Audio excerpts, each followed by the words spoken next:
bés bi nag bés bu am solo la mooy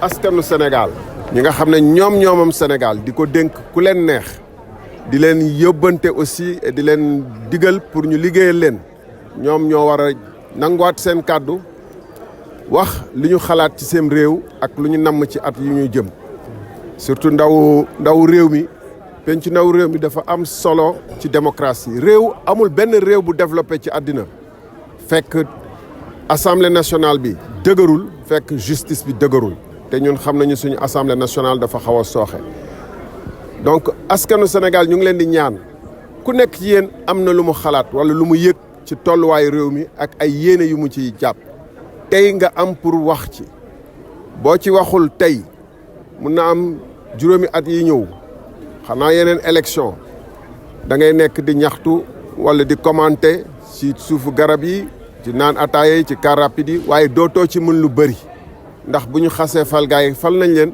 gën gaa bëri lu leen neex la ñuy doxal donc tey ngeen am pour wax te seen kàddu gi day compter dinañ ko lim dénk ñi ngeen gën a wóolu seen i mbébét ak seen i kàddu pour ñu kii donc dañu war a génn en masse wane ni que suñu réew soxal nañu ñun campagne nañu ay ñetti ayu bés wala loolu taxaw nañu yàgg sonn coono googu war na leen jaral même benn waxtu rang te fii rang amul. taux de participation dafa faible pour le moment.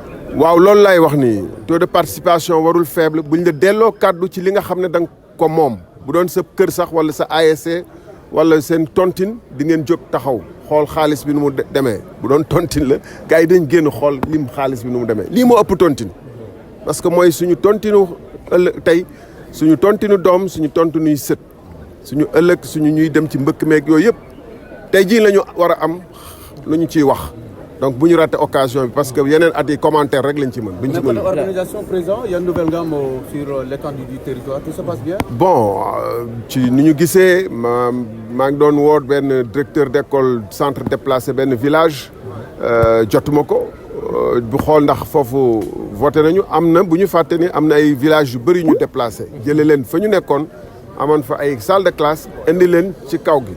ñenn ñi des fële ñenn ñi nekk fii ñeneen ñi tasaaroo. te ay junni doomu aadama la ñooñu dinañu xayma à la fin de la journée nan la ñu voté en tous ces endroits surtout ñooñu lay xalaat di leen ñaanal yàlla di teggil leen tolof tolof. En français. Je voudrais dire rendre grâce à Dieu de nous avoir permis de faire une campagne électorale, d'avoir parcouru le pays dans des conditions très compliquées, mais d'être sorti indemne. C'est pas notre force, c'est la grâce de Dieu et on lui rend grâce. Et deuxièmement, d'être ici à l'école Aliba, en face de la classe où tout petit en culotte kaki, je suis pour la première fois rentré dans une salle de classe. Et je crois que l'espoir et ce que voulaient nos maîtres et cette génération d'éducateurs qui ont voulu porter les cadres sénégalais, ils ont en partie réussi. Mais ils voulaient un Sénégal prospère et développé. Et aujourd'hui, à tout le moins, le Sénégal est une démocratie vivante. Mais est-ce qu'elle est une démocratie vibrante où la nation s'exprime vraiment? Aujourd'hui, on le saura avec le taux de participation. Mais à ce que je vois, le taux de participation risque d'être faible. Nous appelons les Sénégalais en leur rappelant que c'est eux les propriétaires, les actionnaires, les commandeurs de cette nation.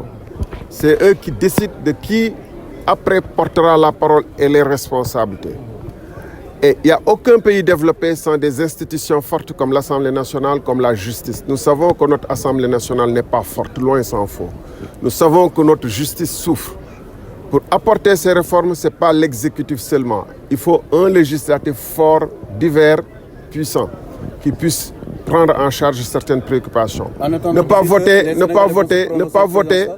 voter, c'est se donner le droit de commenter pendant des années en pure perte. Parce que les commentaires dans les grandes places, sur les réseaux sociaux, dans les Wax Sa Xalaat, n'auront aucune incidence. Ce qui compte, c'est le choix qui sera fait aujourd'hui. Et ça, le président l'entendra, le Premier ministre l'entendra, tout le monde l'entendra. Alors sortez et votez, parce que c'est votre pays. Voilà. Notre organisation, quelles sont les nouvelles? Bon, pour l'essentiel, il n'y a pas beaucoup de couacs. Et c'est assez salutaire. Maintenant, j'ai essayé de me mettre en relation avec les gens dans des villages déplacés depuis Tamba, Bakel jusqu'à Kanel, Matam, Podor. Alors, je n'ai pas pu avoir la situation essentielle, mais il faut savoir qu'il y a beaucoup de villages aujourd'hui dispersés où les gens ne seront pas certainement en situation de voter convenablement puisque les électeurs sont dispersés sur divers sites.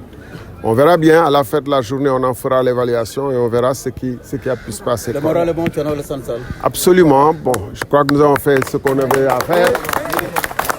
Allô? Allô?